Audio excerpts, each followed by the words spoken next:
Bom, queridos, o ensino dessa manhã tem como objetivo, está aqui, servir a Deus juntos no culto público. Como foi dito, como foi lido, o homem não é independente da mulher e a mulher não é independente do homem, de tal forma que ambos, os dois, são iguais diante de Deus. Os textos que nós vamos ler vão trazer coisas muito óbvias e outras coisas muito difíceis de serem discernidas.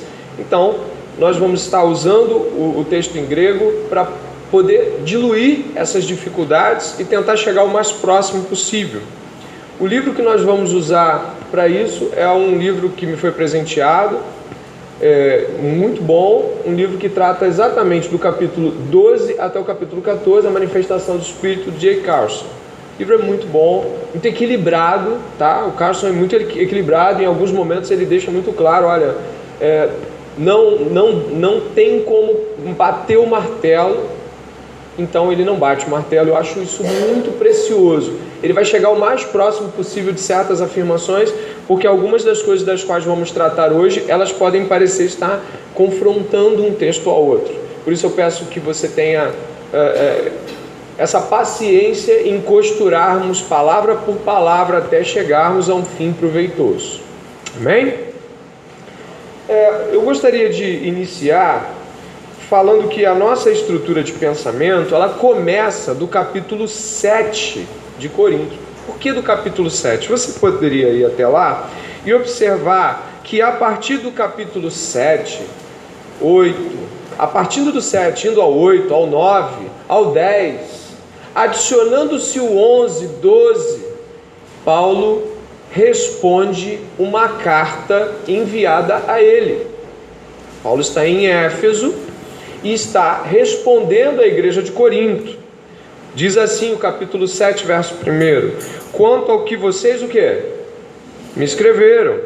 É bom que o homem não toque mulher?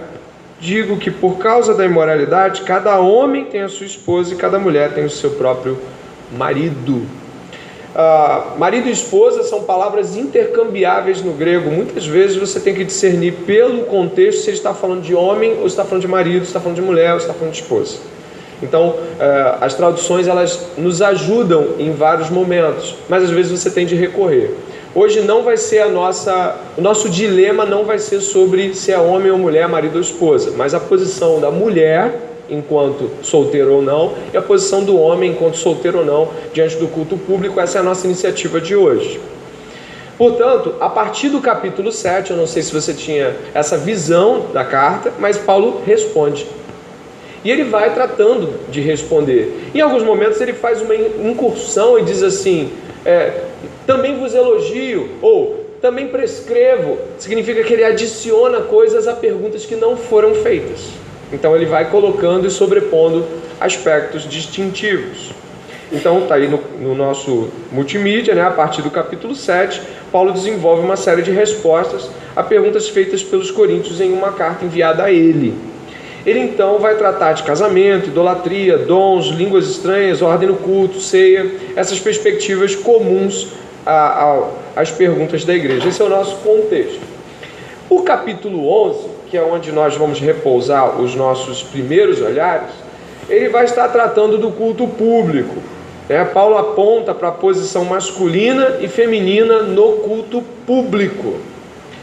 Isso é assunto de debate? Sim ou não? Muitas vezes.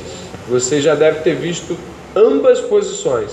E você já deve ter visto posições extremamente divergentes também, de homens, quando uma mulher está ensinando numa sala, ele passa por essa sala, ela precisa se calar. Já ouvi falar sobre posições como essa. Se um homem apontasse aqui, estivesse numa classe de mulheres, o homem apontasse aqui, a mulher deveria parar de falar, independente se ele quer falar com ela ou não.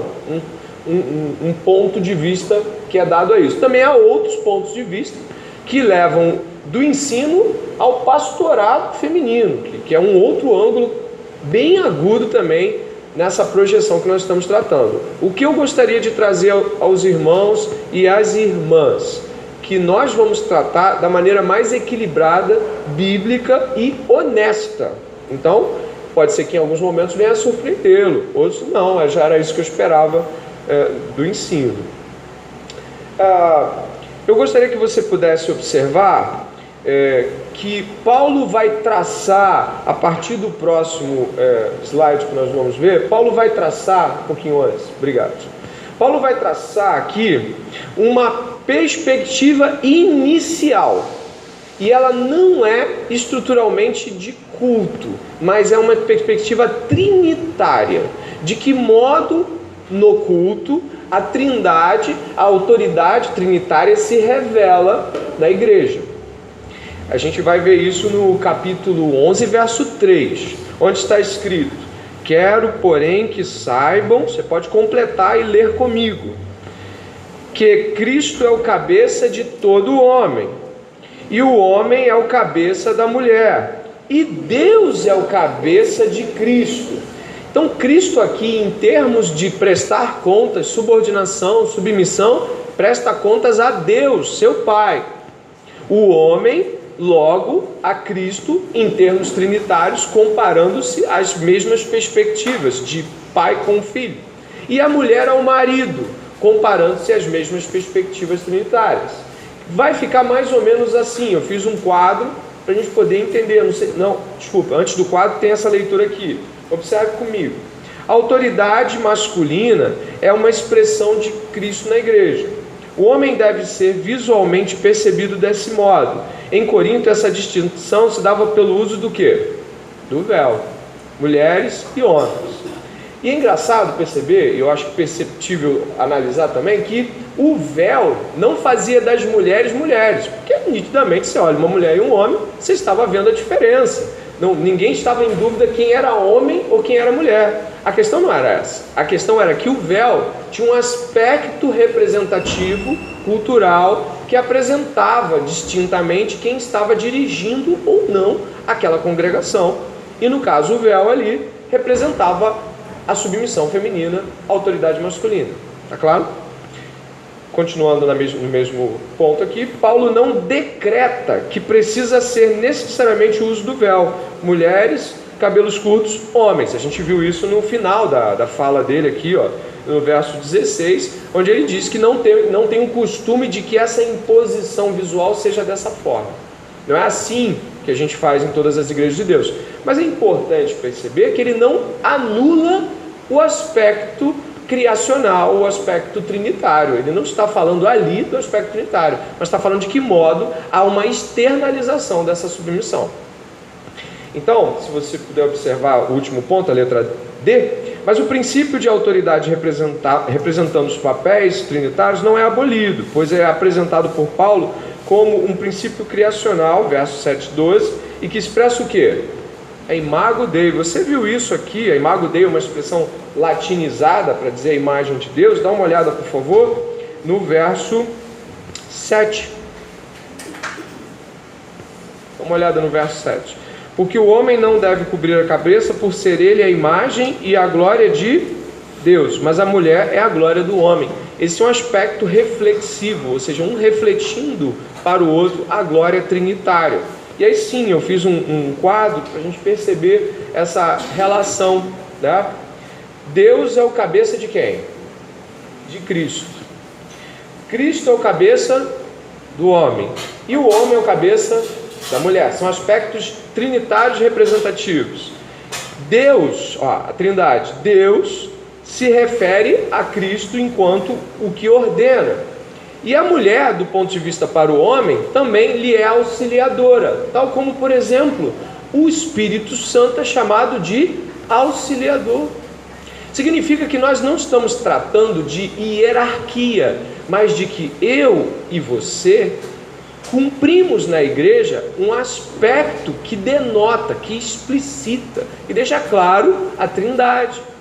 Não se trata de quem manda mais ou quem manda menos, né? Aquelas frases clássicas do povão, né? Manda quem pode, obedece quem tem juízo. Não é sobre isso.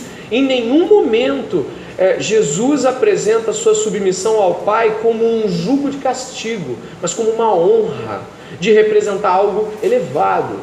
Então, Tanto homens devem ter um cuidado muito zeloso com como tratam as mulheres em relação à sua perspectiva cristocêntrica, de que modo são colaboradores da submissão dela, eu poderia dizer assim, ou seja, não apresentando a elas essa submissão como um peso. Se não me falha a memória, é Colossenses, e eu peço correção se eu estiver sendo errado. Paulo vai falar que os filhos devem ser submissos a tudo aos seus pais, porque isso é bom. E eu não sei se é Colossenses ou Efésios, eu quero a correção, de que os pais não irritem seus filhos. Olha que interessante, os pais não devem fazer uso da prerrogativa de autoridade para trazer um jugo que traga uma irritação a esse filho de ser submisso a esse pai. Há um cuidado de que a autoridade do pai em relação aos filhos não lhes traga um envergonhamento desnecessário, um peso de autoritarismo, mas seja realmente algo, reflita a Trindade enquanto liderança sacrificial. Tá? Então esse aspecto trinitário já é um emblema paulino e a gente segue a partir dele. Agora tem aspectos importantes aqui, que vão depois talvez parecer que estão em confronto com outros. O aspecto importante aqui é que no verso 5, você pode por favor repousar os seus olhos, nós temos que a mulher, porém que, você pode ler, ora ou profetiza com a cabeça descoberta, desonra a sua própria cabeça, porque é como se a tivesse rapada.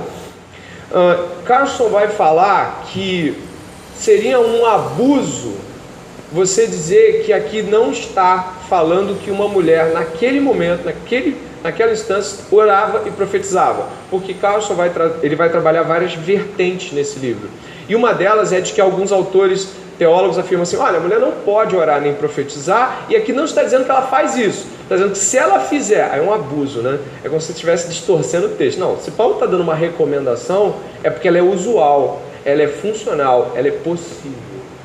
Significa que acontece.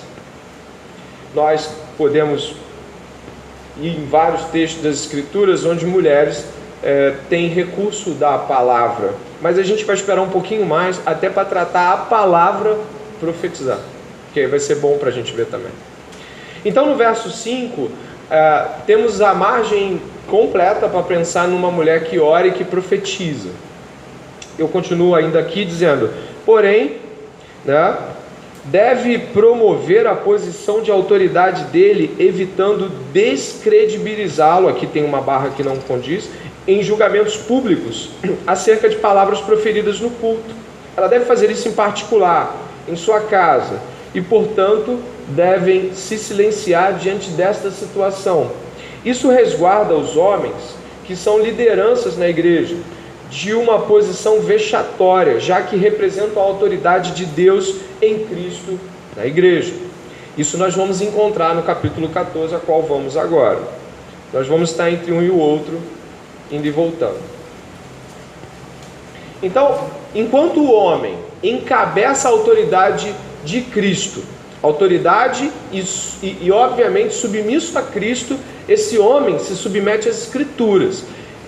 Isso é muito importante. Por que isso é tão importante? Você já confrontou alguém não submisso às Escrituras? É horrível. Você espera que ela se dobre, não os seus argumentos, mas Cristo, o Evangelho, a palavra. Logo, quando os homens estão submissos a Cristo, as mulheres sabem que não estão diante de um tirano, mas de alguém como ela, submetido a uma instância maior, apenas no cumprimento de papéis. Talvez você possa pensar assim, André, você fala isso muitas vezes, será que você quer conquistar o coração das mulheres para a submissão? Não preciso. Uma mulher que se dobra à Escritura, ela é submissa a Cristo, e logo a tudo que Cristo ordena. Um homem que é submisso às Escrituras é submisso a Cristo e tudo que Ele ordena. Não estamos disputando força nem poder aqui. Nós estamos realmente nos dobrando às Escrituras e pedindo ao Senhor que nos guarde o coração de sermos subelevados quanto a isso, sabe? Como se fôssemos autoridade para nós mesmos. Todos nós estamos submetidos a instâncias. e elas devem ser cumpridas de acordo com as Escrituras. No capítulo 14, se faz necessário uma exegese mais apurada. Você vai encontrar o seguinte no capítulo 14. No verso 26, após, digamos assim, uma extrapolação do culto público, uma preocupação paulina com a desordem, Paulo, a partir do verso 26, busca a ordem no culto. Preste atenção. O que fazer então, irmãos? Quando vocês se reúnem, preste atenção, isso é um culto. Um tem um salmo, outro tem um ensino, este traz uma revelação, aquele que fala em línguas e ainda outro traz a interpretação. Que tudo seja feito para edificação. Então qual é o objetivo de Paulo aqui? Edificação, ordem, de que as coisas possam ser compreendidas. No caso de alguém falar em línguas, que não sejam mais do que 2, ou quando muito 13, isto sucessivamente, e haja alguém que interprete. Olha agora a contraposição. Mas não havendo quem interprete, fique o quê? Guarda essa palavra aí. Fique calado na igreja, falando consigo mesmo e com Deus. Tratando-se de profetas, falem apenas 2 ou 3, e os outros julguem. Se porém vier uma revelação a alguém que esteja sentado, cale-se o primeiro, porque todos poderão profetizar, um após outro, para que todos aprendam e sejam consolados. Os espíritos dos profetas estão sujeitos aos próprios profetas, porque Deus não é Deus de confusão, e sim de paz, como em todas as igrejas dos santos, que as mulheres se conservem caladas na igreja, porque não lhes é permitido falar, mas estejam submissas como também a lei o determina. Se porém querem aprender alguma coisa, perguntem em casa ao seu próprio marido, porque para a mulher é vergonhoso falar na igreja. Por acaso a palavra de Deus se originou no meio de vocês? Ou será que ela veio exclusivamente para vocês? Se alguém se considera profeta ou espiritual, reconheça que é mandamento do Senhor que estou escrevendo para vocês. Se alguém o ignorar, seja ignorado. Portanto, meus irmãos, procurem com zelo o dom de profetizar, e não proíbam que se fale em línguas, tudo porém seja feito com decência e ordem. Alguns pontos centrais aqui. Primeiro, que Paulo começa o argumento falando de edificação e termina o argumento terminando com zelo e ordem. Há uma preocupação geral em zelo e ordem. As coisas estão confusas e Deus não é Deus de confusão. A segunda é que ele lança a mão de novo do argumento de Gênesis 2 criacional, onde ele vai falar de que a palavra de Deus veio aos homens e depois às mulheres, gerando uma ordem de fonte, de origem, de proveniência. Agora a gente vai tratar palavras, para poder dissolver esse aspecto. Talvez você possa pensar que há uma ênfase aqui, ou uma necessidade de ênfase nesse estudo sobre o aspecto feminino. É porque eu não sei quanto a todos aqui, mas parece que o aspecto masculino está muito óbvio, em termos de orar, de ter a prerrogativa de ensino, a prerrogativa de liderança. Não traz muitos desafios dentro do texto. Você lê e entende, mas o aspecto feminino gera um problema se você não lê para buscar entender. 1 Coríntios 11 vai falar que a mulher pode orar e profetizar, desde que seja feito em sinal de submissão. 1 Coríntios 14 vai dizer que ela fica calada. Como é que a gente lida com isso? Carlson vai usar o grego em proveito dos dois textos. Carlson vai falar, por exemplo, que é impossível bater o martelo para dizer que a mulher não pode falar na igreja. Ele fala que isso seria um abuso quanto ao texto. Ponto. Eu gosto do equilíbrio dele. E o uso das palavras aqui vai nos trazer luz à compreensão de J. Carlson. Primeiro, eu gostaria de usar um caso da palavra profetizar. A palavra em grego é profetai. Profetai. A palavra profetizar, ela é tão ampla, e a mesma palavra profetizai é usada em todas essas afirmações que estão aqui no nosso quadro. A mesma palavra. Tá claro? Não é uma variação, com exceção, é claro, quando é masculino, quando é no passado, quando é no futuro, mas o profetai, ou seja, a atuação profética, ela tem essa amplitude. Dê uma olhada, por favor. Eu não vou ler os textos, mas você pode copiar todos e eu vou enviar depois para a igreja. Predizer eventos futuros, declarar, isto é, pregar e ensinar, edificar, exortar e consolar, dar graças e louvor. Os irmãos percebem que, com exceção do último ali, os demais todos têm afirmações tanto do velho quanto do novo. Conseguem perceber aqui? Ou seja, mas se você olhar dar graças e louvor, se você for ver a profetisa Ana, ela também dá graças e louvor, sem que o uso da palavra seja profetai. Ela também dá graças e louvor. Então, temos um problema aqui. Amarrar a palavra profetizar no Novo Testamento é loucura, porque ela é ampla. A única coisa que eu acho que pode ser excluída aqui, e que o próprio Carlson exclui, é que Paulo esteja falando de profetizar como no velho. Sabe, trazer uma revelação. E aí o Carlson aponta tanto para homens quanto para mulheres. Nesse sentido aqui, a igreja de Corinto não tem permissão para subscrever a Bíblia, escrever algo além do que já foi dito. E profetizar aqui tem todos os aspectos, menos o de escrever Bíblia, que foi uma prerrogativa que o Senhor deu aos apóstolos. Está indo aí? Portanto, se não dá para amarrar o profetizar, não dá também para amarrar o profetizar de 1 Coríntios 11. A mesma palavra profetai está lá. E a gente vai trabalhar como? Na total amplitude, ou a gente vai trabalhar com restrições que possam visibilizar a Trindade? Aqui está o recurso do grego, e eu continuo dizendo o seguinte, antes da gente avançar. Desses exemplos, é óbvio que o conceito bíblico de profecia é o quê? É bem amplo. Uma análise de vários léxicos de grego mostra que a palavra profecia pode ter vários significados: expressar, predizer, proclamar, declarar, ensinar, refutar, repreender, admoestar e confortar. Então, dá para entender que Paulo tem um problema que ele também está dissolvendo na igreja de Corinto. É de que ao mesmo tempo que ele permite que as mulheres profetizem e orem, ele precisa limitar esse campo de atuação para que a Trindade não seja ferida em seu ato de revelação. Então, sim, vocês podem profetizar, mas no capítulo 14 há uma espécie de restrição declarada para que isso possa ser feito de modo ordenado. E aqui, por exemplo, nós vamos encontrar um estudo de caso do ficar calado. Ficar calado, a palavra sigai, em grego, que você encontra aqui, ela é uma palavra que você encontra também no texto, em vários versículos. Repare só, a palavra sigai está no verso 28. Você consegue achar ficar calado no seu verso 28? Acredito que sim, ou não? Alguém? Achou? Ficar calado ali é o quê? Quando houver uma revelação, você que tinha a sua, fique calado e espere que o outro fale. Você está entendendo? Não é ficar calado de que você não pode falar, mas naquele momento, se você falar junto, você atrapalha. Ficar calado aqui recua a um aspecto de, peraí, alguém está falando. É a mesma palavra, de ficar calado para mulheres. O segundo verso é o 30. Desculpa, o primeiro verso é a questão da interpretação de línguas, me perdoe. Verso 28, se não tiver ninguém para interpretar línguas, você que iria falar em línguas, fique calado. Não fale.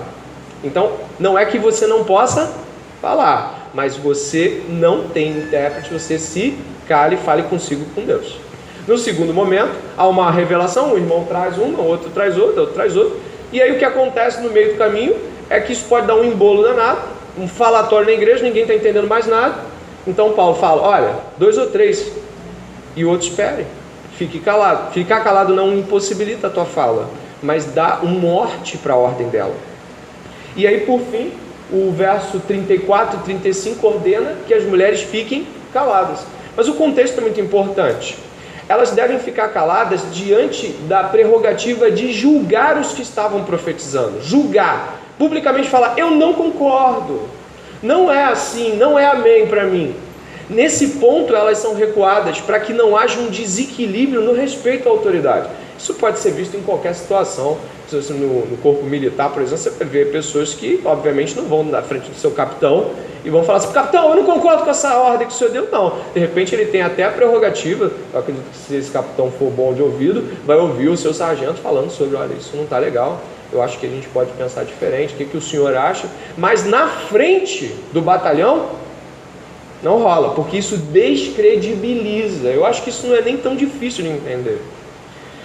Peraí, André, será que isso é assim em toda a Escritura? Eu coloquei mais 2 momentos das Escrituras onde a mesma palavra é utilizada. Eu peço que você vá até lá, para que possamos observar em que disposição isso é encontrado.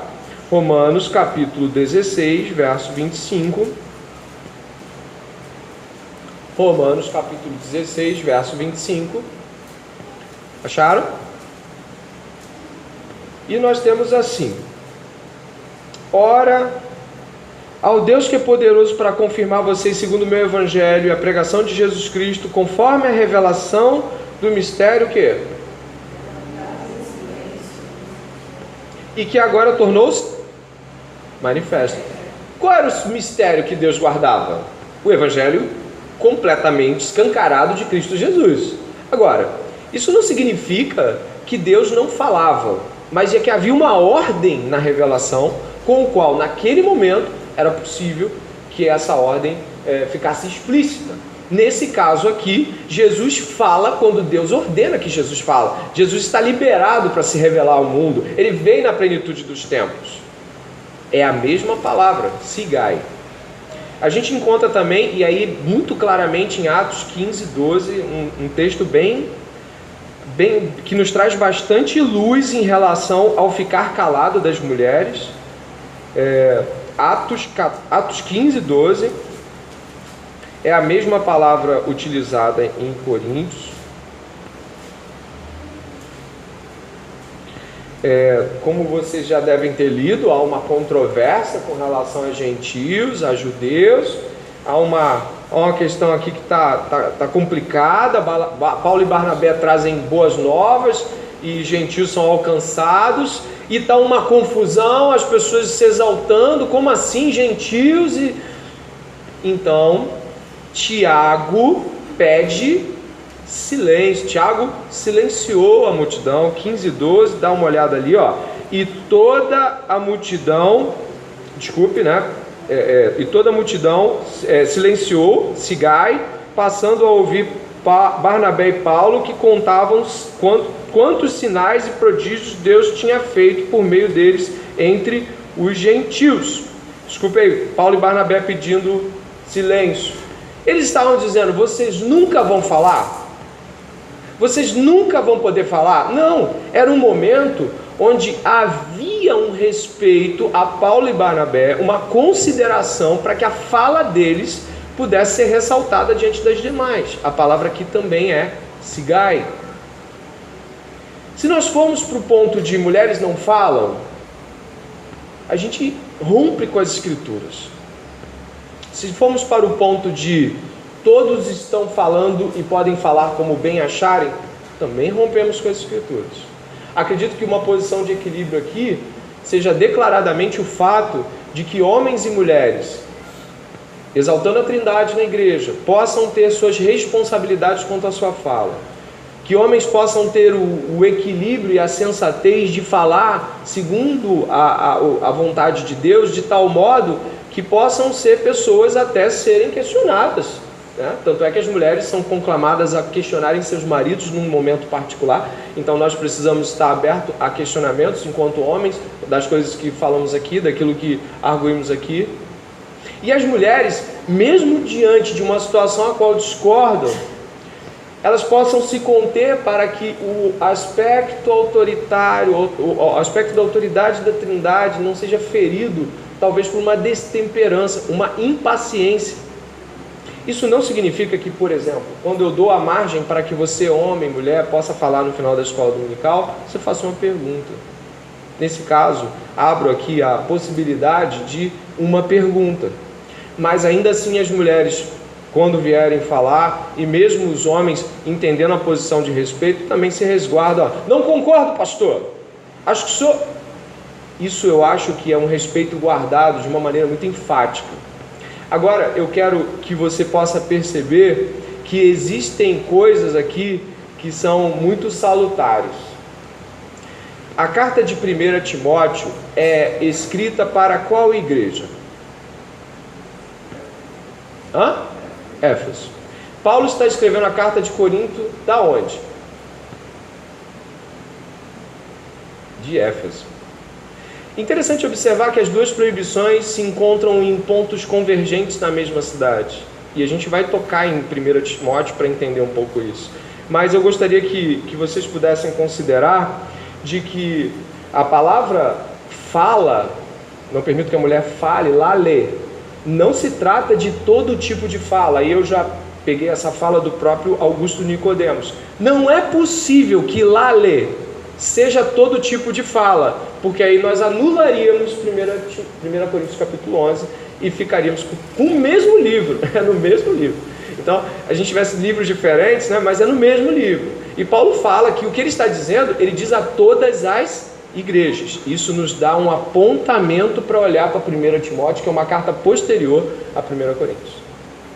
Então, nós estamos olhando para frente, mas a gente está buscando, o que Paulo fala sobre mulher?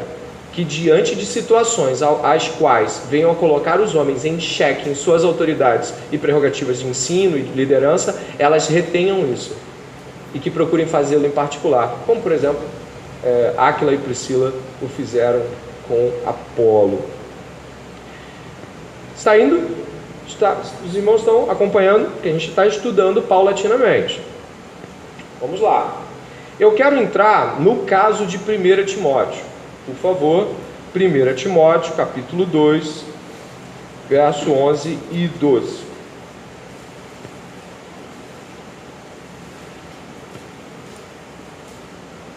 Existem pessoas que na teologia chamamos de igualitaristas, que buscam uma visão sociocultural da Bíblia, falando que os papéis são pós-queda. Sim, existem aqueles que afirmam que os papéis, homem, mulher, autoridade, submissão, eles são papéis pós-queda, que Deus impôs para restringir a maldade e tentar ainda cobrir de perspectiva trinitária até que a redenção e a consumação. Mas não parece ser disso que nós estamos falando. O capítulo 2 de Gênesis traz a mulher como auxiliadora e fala que ela é idônea, semelhante a ele, aponta para ele naquilo que ele faz, mas não aponta para si mesmo, porque ele aponta para Deus. Logo, dizer que os papéis são pós-queda é um erro teológico, já que Gênesis 2 antecede a queda. Existem também os diferencialistas, que trabalham com uma visão pressuposicionalista, de pressupostos que dão margem à perspectiva de diferentes papéis. Nossa igreja é diferencialista. Ela trabalha com a complementaridade dos papéis e não com a igualização. E dentro do aspecto igualitário você vê bispa, né? Você vê, aí você dá um passo à frente e você vê igreja inclusiva para gay. E aí você vai caminhando, já não tem mais nenhum papel. E o problema que essas pessoas talvez não estejam percebendo é que na sua ação inclusiva social elas anulam as perspectivas trinitárias disso. Há uma pobreza na visão trinitária, há uma incompreensão na visão trinitária. E daí você vê pastores que não se sacrificam pelo rebanho, mas sacrificam o rebanho, porque não veem Jesus como sumo pastor. Entende? O problema da Trindade, ou a solução está na Trindade, mas o problema de não ver a Trindade como base relacional é que nós vamos estar apontando talvez para uma das pessoas da Trindade, ignorando sua relação com as demais.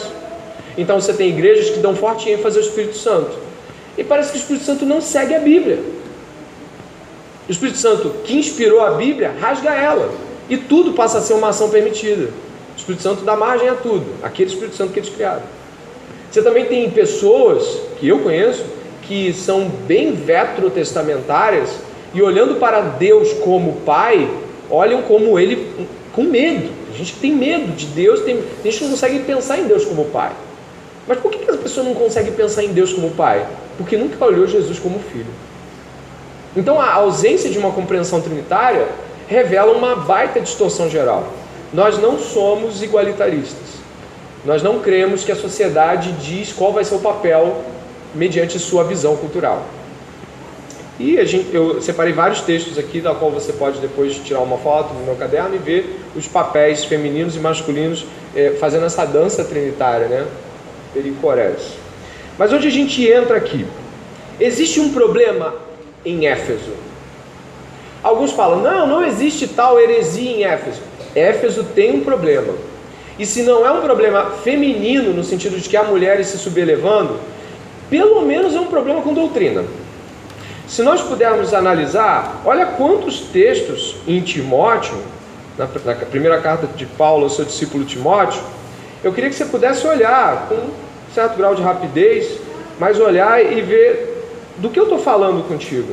Olha o capítulo 3, verso 4.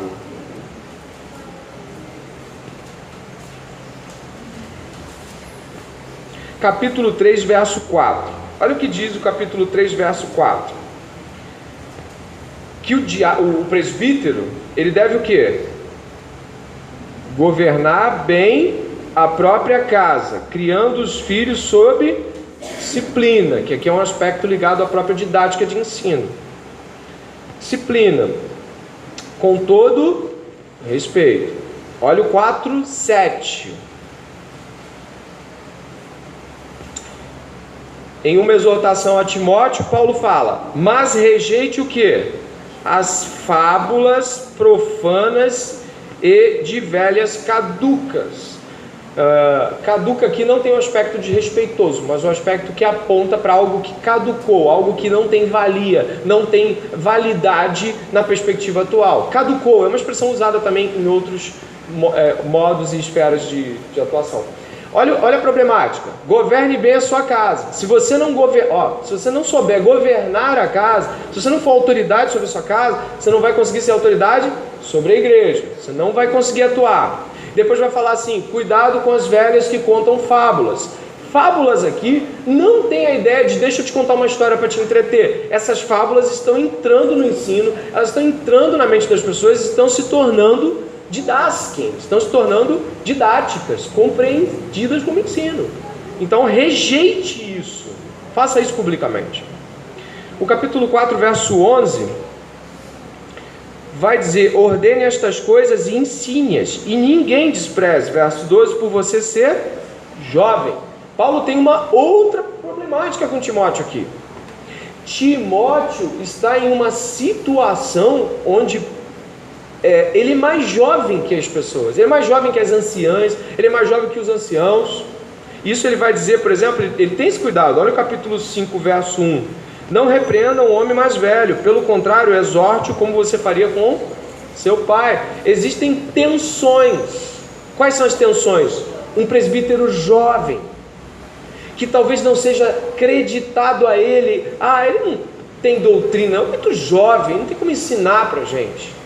Então você tem tensões aqui, elas não são simples de resolver. Olha a preocupação de Paulo com a doutrina, no capítulo 6, verso 1. Todos os servos que estão debaixo do jugo, considerem-se dignos de toda honra, o próprio Senhor, para que o nome de Deus e o quê? A doutrina não sejam difamados. Existe um problema doutrinário em Éfeso, e ele não parece ser um problema pequeno. Logo, as relações que se estabelecem com isso também não são simples. Se você puder olhar o capítulo 5, verso 14, Paulo tem um problema de que alguma coisa está acontecendo com relação a viúvas jovens, porque elas estão vivendo uma vida libertina. Por isso, quero que as viúvas mais novas casem, criem filhos, sejam boas donas de casa e não deem ao adversário motivo algum para falar mal de nós, pois algumas já se desviaram seguindo Satanás. 5, 14 e 15 vai nos apontar para algum problema doutrinário que está inclinando de que mulheres não queiram, não devam, não achem que precisem se casar. Desculpa, mas ignorar tantos versículos falando de doutrina, mulheres e possíveis distorções é como dizer assim, não tem nada a ver com a heresia de Éfeso. É o que a gente encontra para alguns teólogos que querem realmente expressar-se em contrariedade a qualquer fala feminina dentro do culto público. Mas aí a gente vai para o texto dilemático, o texto-chave. 1 Timóteo, capítulo 2, do 11 ao 12.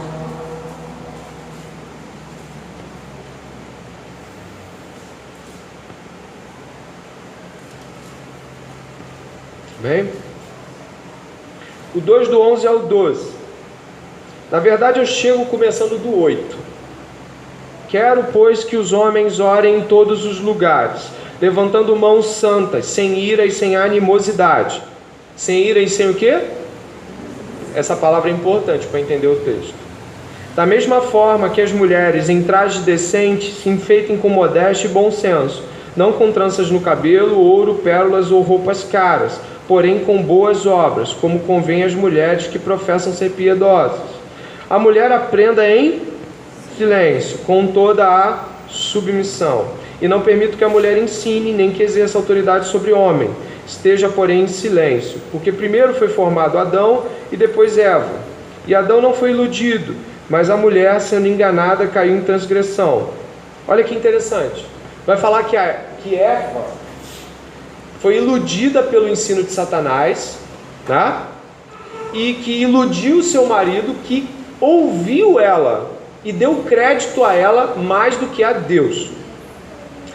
Não é comum Paulo citar Satanás em 2 vezes na mesma carta. Paulo não é muito fã de batalha espiritual como a gente conhece hoje.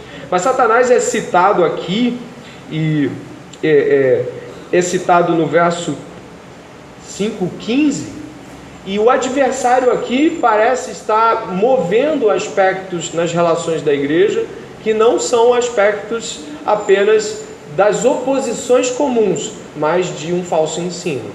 E Paulo está preocupado com isso. A palavra utilizada está no nosso multimídia, skia, silêncio. Só que tem um problema que não parece ser um problema simples. Por que traduzir em silêncio? Qual é o motivo pelo qual na tradução está silêncio? Olha, eu poderia tentar vários, mas eu acredito que existe nesse momento aqui, uma incompreensão textual. Eu vou lhe dizer por quê. Primeiro que esse silêncio, ele trabalha em confrontação à animosidade, ou na verdade, paralelando a animosidade dos homens que não pode estar lá. Segundo, porque essa palavra, esquia, só é traduzida em silêncio aqui. Porque todas as outras oportunidades que você vai ver comigo, eu peço que você vá em 2 Tessalonicenses, capítulo 3, verso 12.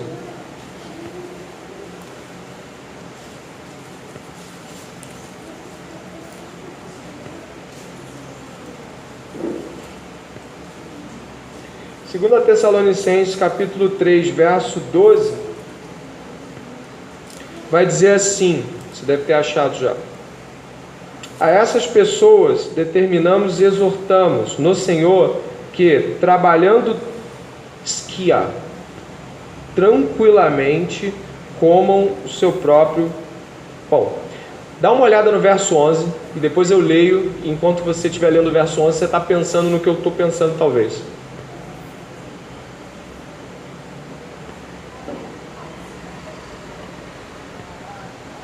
Interessante. A palavra mais chave do verso 11 é desordem,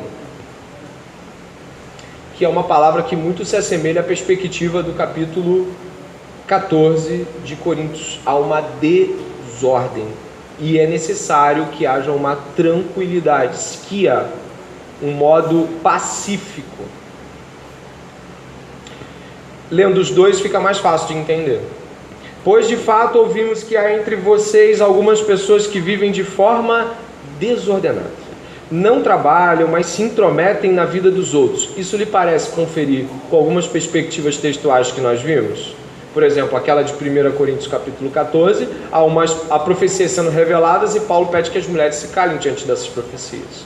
De que não se intrometam naquilo que está sendo feito para que não haja desordem e desautorização. A essas pessoas determinamos e exortamos no Senhor Jesus Cristo que, trabalhando tranquilamente com o seu próprio pão. Só que eu acho que tem mais dois aqui. Eu quero ir para Atos e depois para 1 Timóteo. Atos 22, 2. Também a palavra esquia vai ser utilizada. Atos 22, 2.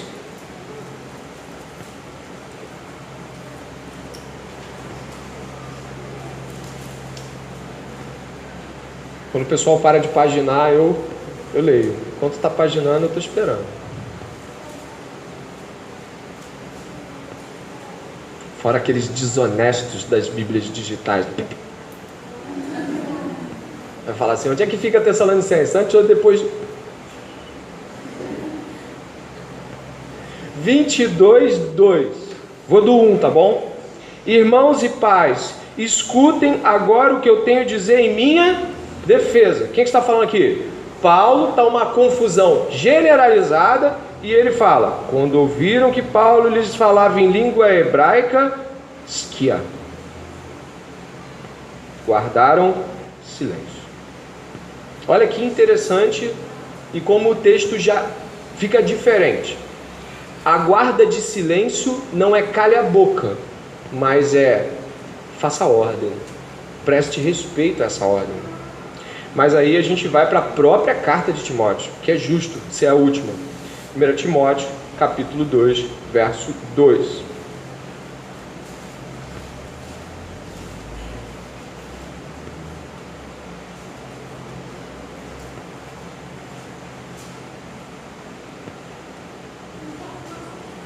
Vamos lá? Eu vou do verso 1 também, para contextualizar. Antes de tudo, peço que se façam súplicas, orações, intercessões e ações de graça em favor de todas as pessoas. Orem em favor dos reis e de todos os que exercem autoridade, para que vivamos de vida mansa e esquia, com toda a piedade e respeito. Qual é então a problemática que se estabelece? Dizer em 2 Timóteo que elas fiquem em silêncio não é que fiquem sem fala. Não é possível inferir isso, não é possível. As traduções, obviamente, também são muitas vezes influenciadas, se não todas, pela visão do tradutor. Aquilo que o tradutor quer trazer para você também. Por isso, estudar o grego, estudar as línguas originais não é uma coisa assim do seminarista, mas é o cristão que quer avançar e paulatinamente ele vai avançando, ele vai entendendo um pouco, e quando ele vai ver, ele se encontra numa posição um pouco mais detalhada das Escrituras. Onde nós estabelecemos? Nesse texto parece que temos a preocupação da usurpação da autoridade conferida por Cristo aos homens e a consequente perda de visibilidade da Trindade nas relações da igreja local. Ao perceber essas questões que nós trazemos aqui, não fica para mim, pessoalmente, nenhuma dúvida quanto às mulheres terem de modo ordenado, piedoso, manso, como mulher, a característica do próprio Espírito Santo, trazer o consolo, trazer a tranquilidade, apaziguar-nos. As mulheres trinitárias da nossa igreja tenham essa prerrogativa de auxiliar os homens naquilo que eles estão precisando dentro dessa perspectiva de ensino. Mas não lhes é cabível que levantem proposta doutrinária que não parta dos homens, ou se partir de alguma irmã, que chegue ao presbítero, para que o presbítero julgue e isso possa ser transmitido à igreja, porque isso não tem a ver com a supercapacidade do presbítero, mas porque ambos estão trabalhando e cooperando para que a Trindade seja revelada, e não a si mesmo. Porque tanto o presbítero pode dizer, olha, coisas legais que eu aprendi e eu quero mostrar para vocês o quanto eu sou bom no grego, quanto uma mulher pode dizer assim, fui eu que falei para o presbítero. Então, em ambos os casos, o que nós estamos muitas vezes discutindo não é se mulheres falam ou se homens... Não, a gente está discutindo a nossa própria pedância. Porque se estivéssemos pensando na igreja, em prol do ensino da igreja, uma mulher piedosa que descobriu algo maravilhoso nas Escrituras, que seu pastor ainda não viu, ela iria exuberante e alegre como o Espírito Santo, iluminar a mente desse pastor. Porque o Espírito Santo não aponta para si mesmo, mas para Cristo. E o pastor também não aponta para si mesmo, mas para Cristo, que é o cabeça da igreja. Portanto, eu concluo aqui com algumas perspectivas gerais. Aos homens é dado a prerrogativa de ensino público de modo a representarem Cristo quanto nosso doutrinador. Às mulheres é dado o auxílio, a igual possibilidade de orar e profetizar, mas também a perspectiva de zelarem pela manutenção da autoridade, demonstrando tranquilidade e respeito quanto à direção masculina. Desta forma, representando como Cristo, se submeteu a seu Deus e Pai, não falando de si mesmo, mas daquilo que o Pai lhe havia dado e autorizado. Eu acredito que arbitrariedades podem acontecer em qualquer lugar. Acredito que flexibilidades malignas também possam acontecer em qualquer lugar. Mas o que busco aqui como presbítero não é ser inclusivamente social com ninguém, com mulher alguma, e nem tampouco trazer aos homens qualquer ar de estamos à frente e siga-nos, mas a certeza de que Cristo é tudo em nós, de que Ele é tanto aquele que se submeteu ao Pai como aquele que ordena a igreja, e que nós estamos buscando aqui não é se a gente é mais esperto do que um ao outro, mas se o Senhor é mais glorificado em nós. Amém? Eu abro aqui para perguntas e considerações após essa oração que faço com vocês.